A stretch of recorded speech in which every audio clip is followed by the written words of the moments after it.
Well, Tom Meyer's story last night contained video that was hard to watch, but the victim felt it was important you know what happened to her inside a local jail. And a lot of you and a lot of us are still talking about it. Channel 3 News is the only station in town to have this disturbing video, and tonight Tom has a follow-up. But first, we're going to have a sampling right now of what some of you are saying about the story. Ron from Stark County writes, "Thank you for your investigation. The Attorney General needs to address this behavior by these deputies."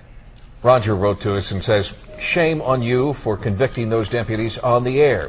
Even criminals are given the chance to prove themselves before they're convicted in the media." And Jen from Chardon told us, "I appreciated the sensitivity you presented while still exposing the wrong actions of law enforcement officers in this particular case."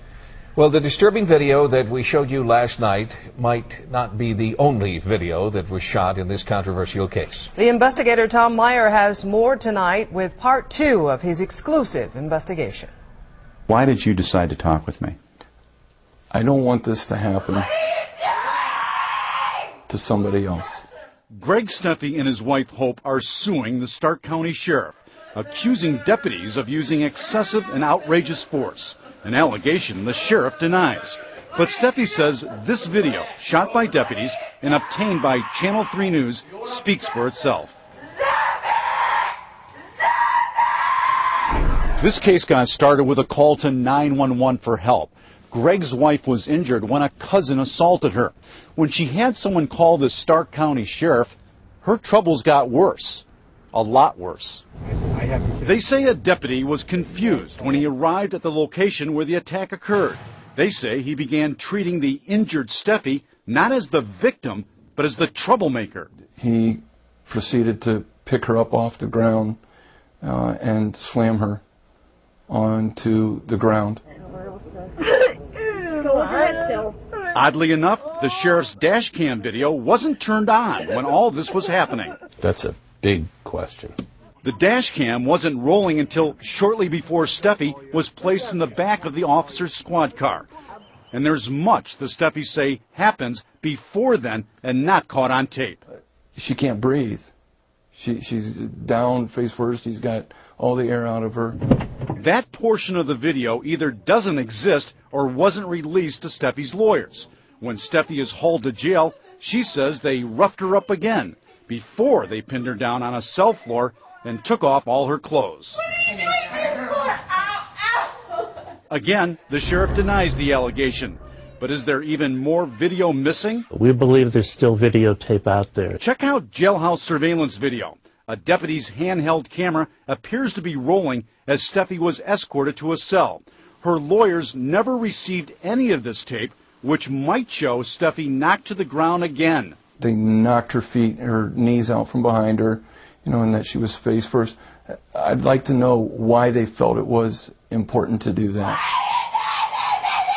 The sheriff again denies the allegation, but there's no denying what happened in the video that Steffi's lawyers did obtain.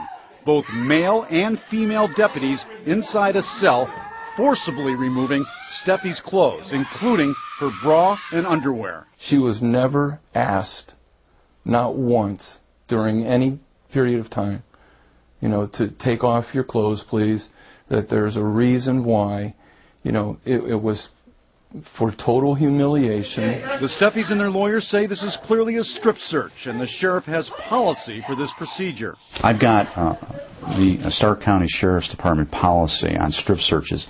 It says, and I quote, "The officers conducting the search must be of the same sex as the prisoner." This is Stark County Sheriff's policy. That's common policy everywhere. They violated their own policy. The sheriff's office admits deputies left Steffi completely naked in the cell for 6 hours, but they deny this was a strip search. Hope Steffi was convicted on misdemeanor charges of resisting arrest and disorderly conduct, but most of the videos seen in this report was never shown at trial. Now the Steffis have evidence, and they want sheriff deputies held accountable. It's just wrong that they do this to people. She called for help. She asked them for help, not for this. Not for this. Now, the sheriff isn't talking because of the pending lawsuit, but he did say he feels they did everything by the book. The FBI typically investigates allegations of civil rights violations, but the agency wasn't aware of the Steffi case until Channel 3 News contacted them today. We also have calls into the Stark County prosecutor and the Ohio Attorney General to see if they plan to do anything about all this. Tim and Ramona? I think the tough part for a lot of people, whether she did something wrong or not, is to see her being undressed with males present. That's the demeaning. And there also seems to be a real lack of clarity as to what led up to this. But that's being investigated, right? It is being investigated. She was seeing a cousin at her house, and another cousin showed up, and there was a fight. Hope Steffi was attacked.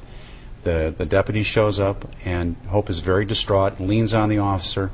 The officers, witnesses tell us, threw her up against the cruiser, and then asked for the driver's license, turned over the wrong driver's license, her deceased sister's license, and all hell broke loose. Yeah. You know, there's a lot of confusion. Hopefully we can hear from Stark County Sheriff's Office. Well, some viewers have accused us of being one-sided. We'd love to talk to the sheriff. But they can't speak because of the pending lawsuit. It's a pending lawsuit. So it's their choice, this will all come out. Right. And we will stay with the story as it does. We'll see it to its conclusion. All right, Tom, thank you. Thank you.